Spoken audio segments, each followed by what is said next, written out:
నిన్న జగన్మోహన్ రెడ్డి గారు పల్నాడు వెళ్తుంటే ట్రాఫిక్ మొత్తము జామ్ అయిపోయిందయ్యా.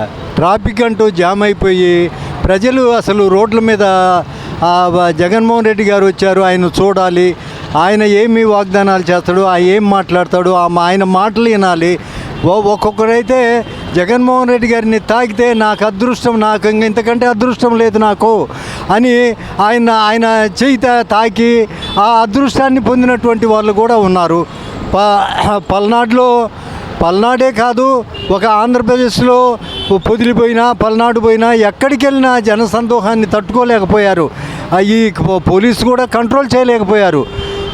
ప్రభుత్వం ఏం చేస్తుంది? ప్రభుత్వం కాదు, ప్రభుత్వం ఏమీ చేయలేదు. ప్రభుత్వము వాళ్ళను కూడా అనాల్సిన అవసరం లేదు.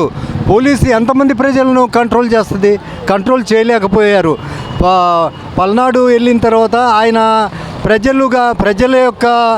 ప్రజల యొక్క ఆలోచనలు జగన్మోహన్ రెడ్డి గారు చూశాడు. ఏమిటంటే రేపు ఎలక్షన్లలో ఏకదాటిగా ఒకే వర్గమని ఒకే వైఎస్ఆర్సీపీకే పడతాయి అన్నట్లుగా జనసందోహాన్ని తట్టుకోలేనంత పరిస్థితి మన కళ్ళారా చూసాము. పోలీసులు వారు కూడా ఆంక్షలు పెట్టడం జరిగింది, 100 మంది వరకే పర్మిషన్ ఇవ్వడం జరిగింది. అలాంటిది వేల మంది రావడం జరిగింది. ఎలా చూస్తారు? పోలీసు వారు ప్రభుత్వము మమేకమయ్యి వాళ్ళు ఆంక్షలు పెట్టి జగన్మోహన్ రెడ్డి పర్యటనను అడ్డుకోవాలని చూశారు. ఈ అడ్డుకోవటము ఇది సాధ్యమయ్యేటువంటి పని కాదు. ప్రజా సందోహానికి ఎవరు ఆపగలరు? ఎవరు ఆపట్లేదు. రోడ్లు పట్టట్లేదు, కార్లు వెళ్ళట్లేదు.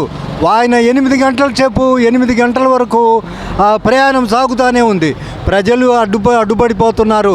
జగన్మోహన్ రెడ్డి గారిని చూస్తే మా జన్మ తరించింది అనేటువంటి నినాదంతో ప్రజలు ఆ రకంగా వచ్చేశారు. పల్నాడు మొత్తము కూడా ఈరోజైనా సరే ఆయన జగన్మోహన్ రెడ్డి గారిని పైకెత్తి ఆయనకు సలాం చేయటానికి రెడీగా ఉన్నారని తెలియపరుచుకుంటున్నాను.